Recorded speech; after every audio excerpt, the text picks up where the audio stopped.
Hello friends and a very warm welcome you all on my channel.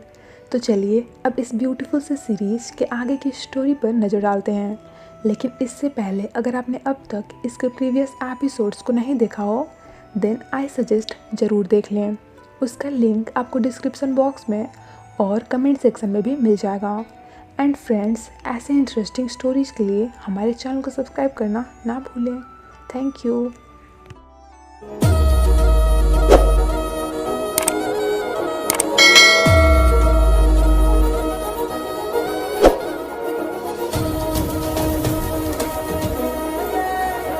इस episode की शुरुआत में हम परी को देखते हैं जो बेहोश पड़ी हुई थी।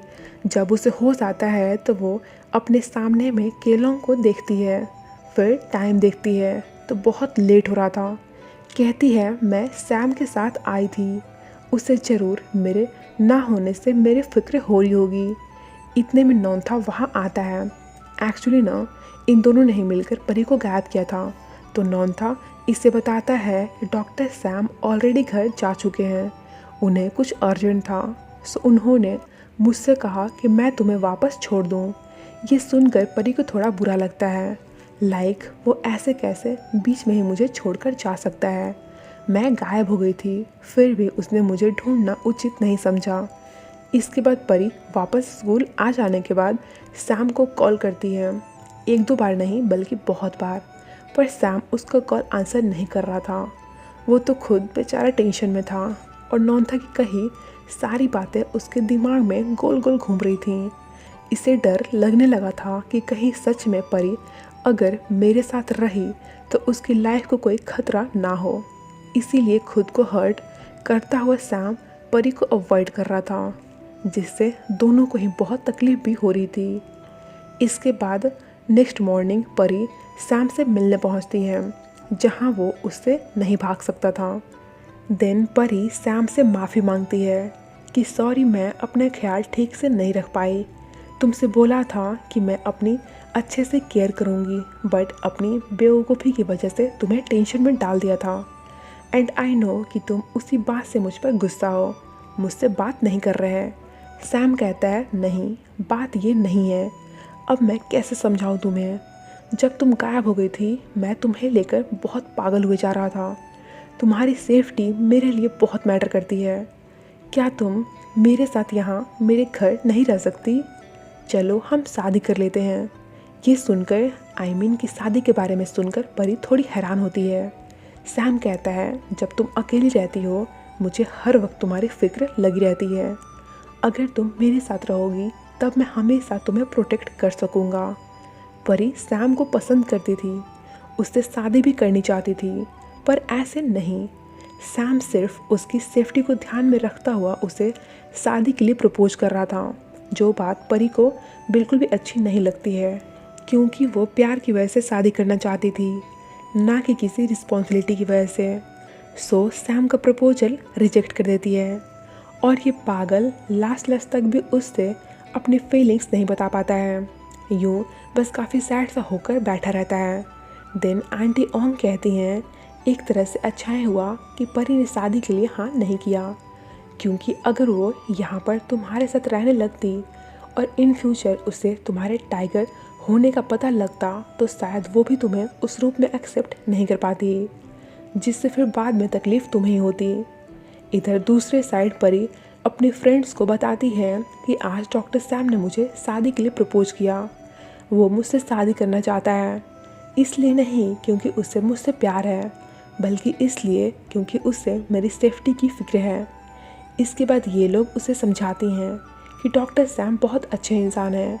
अगर उन्हें तुमसे प्यार नहीं होता तो फ़र्क नहीं पड़ता कि तुम कितने ही बड़े डेंजर में क्यों ना हो, वो कभी भी तुमसे शादी के लिए नहीं पूछते हैं, क्योंकि हम सब जानते हैं कि किसी के लिए भी शादी कितनी बड़ी फैक्टर है। परी के माइंड में जो कुछ भी डाउट था या फिर कन्फ्यूजन था वो सब अब क्लियर हो चुका था।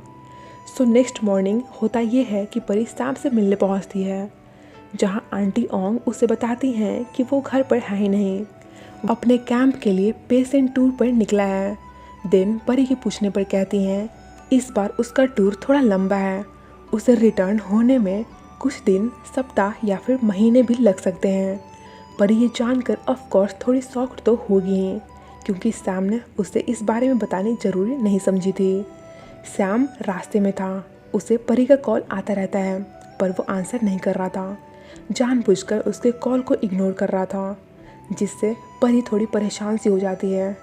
इसके बाद परी नॉन्था से हेल्प लेती है और उसके साथ वहाँ आती है जहाँ सैम था।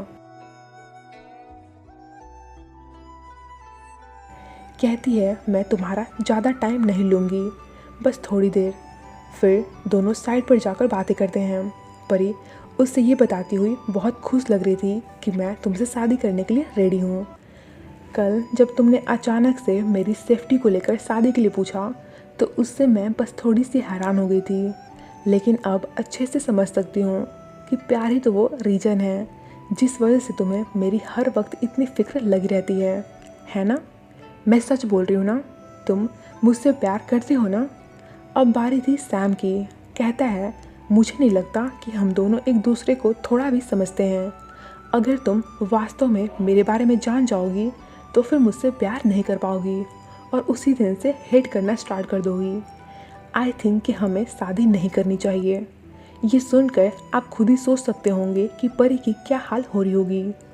सैम कहता है सॉरी अगर तुम्हें मेरी वजह से हर्ट हुआ हो तो, लेकिन मैं हम दोनों की भलाई के लिए बोल रहा हूँ कि अब हमें एक दूसरे से नहीं मिलना चाहिए। हम सब कुछ यहीं पर एंड करते हैं। परी बिल्कुल शॉक्ड ही रह गई थी और काफ़ी सैड भी। कहती है मुझे समझ ही नहीं आ रहा कि एक दिन में ऐसा क्या हो गया। अभी कल ही की तो बात है जब वो मुझसे शादी के लिए पूछ रहा था और आज अचानक से ब्रेकअप कर लिया। परी रोने लग जाती है, जिसे यूँ देखकर नॉन्था को उसके लिए बहुत काफ़ी बुरा लग रहा था। वो परी को संभालता हुआ कहता है मे बी डॉक्टर सैम के पास उनके कुछ इम्पॉर्टेंट रीजंस रहे हों। इधर सैम खुद भी उतना ही ज़्यादा सैड था, पर ये अपने फीलिंग्स आखिर बताए तो बताए किसे। नॉर्मल दिखता हुआ ऐसा प्रिटेंड कर रहा था जैसे वो कितना कूल हो, बट बात तो कुछ और ही थी। वेल आगे परी को थोड़ा अच्छा फील कराने के लिए नॉन्था उसे अपने साथ अपने घर लेकर आता है, जहाँ परी उसकी मॉम से मिलती है एंड फिर वो परी को आज उन्हीं लोगों के साथ रुकने को कहती हैं। परी बिल्कुल इन्हीं की तरह गांव के अटायर में आ जाती है और वहाँ का लोकल म्यूजिक सुनकर बहुत काफ़ी इंजॉय भी कर रही होती है, जिससे नॉन्था को भी थोड़ा अच्छा लगता है। वहीं सैम परी से दूर रहकर भी उसके पास था और नॉन्था को परी के इतने क्लोज देखकर गुस्सा भी हो रहा था। इधर नॉन्था तो इधर उधर की बातें कर अपनी पूरी कोशिश कर रहा था कि वो परी को थोड़ा खुश रख सके, बट ट्रूथ इज़ दैट वो अंदर से बहुत हर्ट थी। वेल आगे इन लोगों को जंगल में उस शिकारी के कपड़े मिलते हैं, जिससे इन्हें ऐसा लग रहा था जैसे उस शिकारी को कोई जंगली जानवर खा गया हो, जिससे इन्हें बहुत खुशी मिलती है कि चलो एटलीस्ट उस शिकारी का चैप्टर तो क्लोज हुआ। वहीं दूसरे साइड सैम चाह तो नहीं रहा था, पर केलोंग जिद करते हुए उसका काम कर रही थी, जिससे कि वो जिस मिशन पर है शायद वो कहीं पूरा हो जाए। बट इसकी यादों में तो सिर्फ और सिर्फ परी ही बसी पड़ी थी। अभी भी बैठा उसी के ख्यालों में ही खोया हुआ था। सैम उस हर जगह पर आ जाता है जहाँ परी रहती है और दूर से छुप छुप कर उसे देखता रहता है। एंड ऑब्वियस बात थी कि उसे नॉन्था को परी के साथ होने से अच्छा नहीं लग रहा था।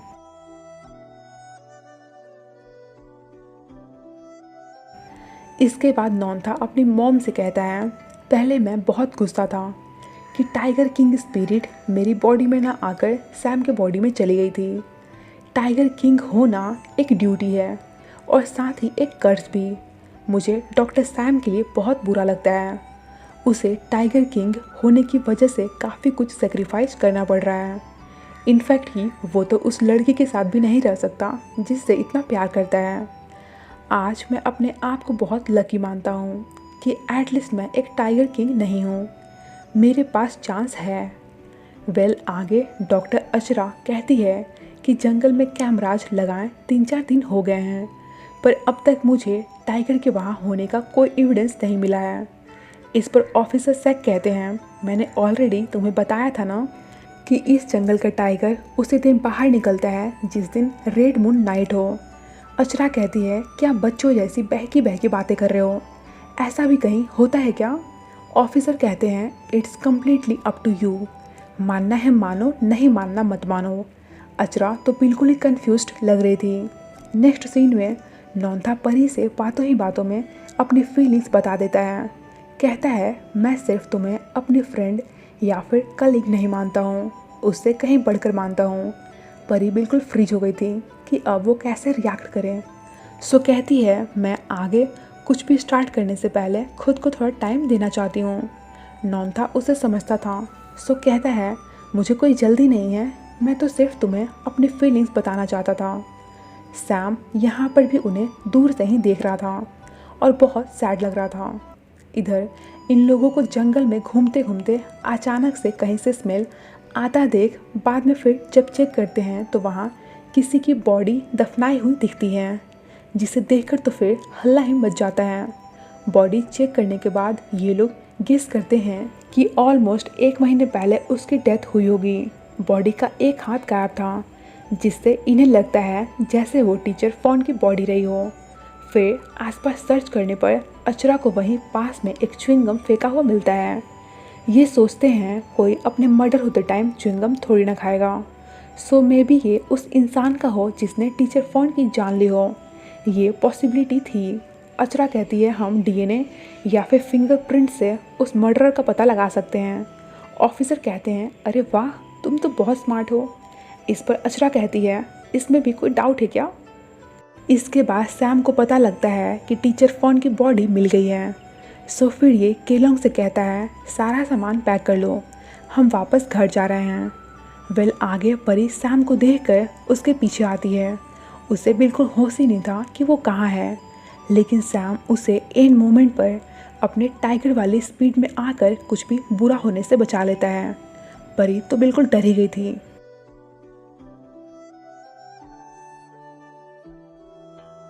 देन सैम उसे पेन में देखकर उसकी केयर भी करता है, मेडिसिन लगाता है और मसाज भी देता है।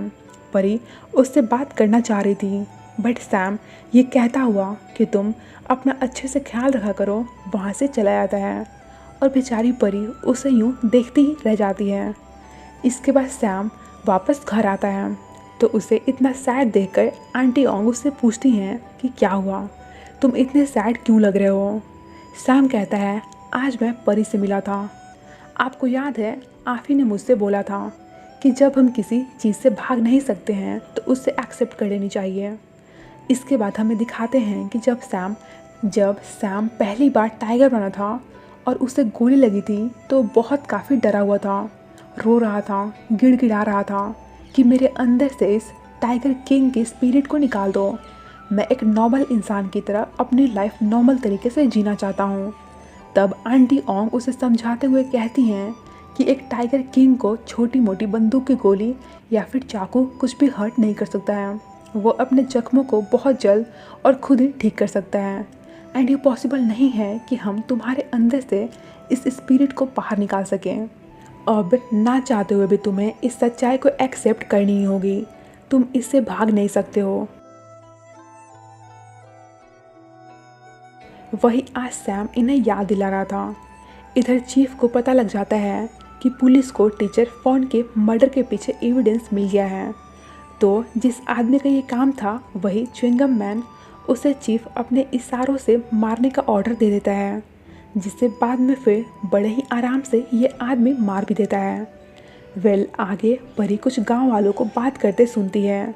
वे आपस में ही बात कर रहे होते हैं कि हम परी को डॉक्टर सैम के क्लोज जाने नहीं दे सकते हैं, वो अच्छी लड़की है और हम कभी नहीं चाहेंगे कि उसके साथ वही हो जो कैनिंग के साथ हुआ था।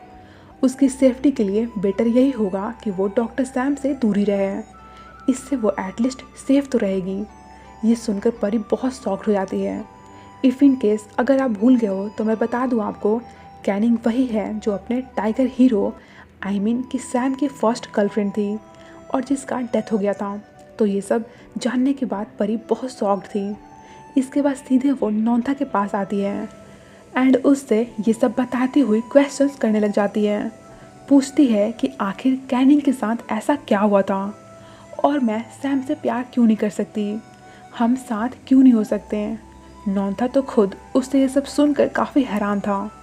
देन फिर परी के बहुत रिक्वेस्ट करने पर उसे बताता है कि कैनिंग डॉक्टर सैम के घर के टेरेस से गिर गई थी, जिससे उसकी ऑन द स्पॉट डेथ हो गई थी। उसके साथ ऐसा है कि अगर कोई भी उससे रिलेशनशिप में होगा तो सामने वाले पर अक्सर खतरा मंडराता रहेगा। नॉन्था ये सब बोलकर बस चाह रहा था कि परी कैसे भी कर डर जाए और सैम में इंटरेस्ट लेना बंद कर दे। बट परी के साथ ऐसा नहीं था। वो भागने वालों में से नहीं थी, क्योंकि उसे सैम से सच्ची वाली मोहब्बत जो हो गई थी। परी सोचती है तो सैम इस बात से डर रहा है कि कहीं मैं भी कैनिंग की तरह ही मर ना जाऊं।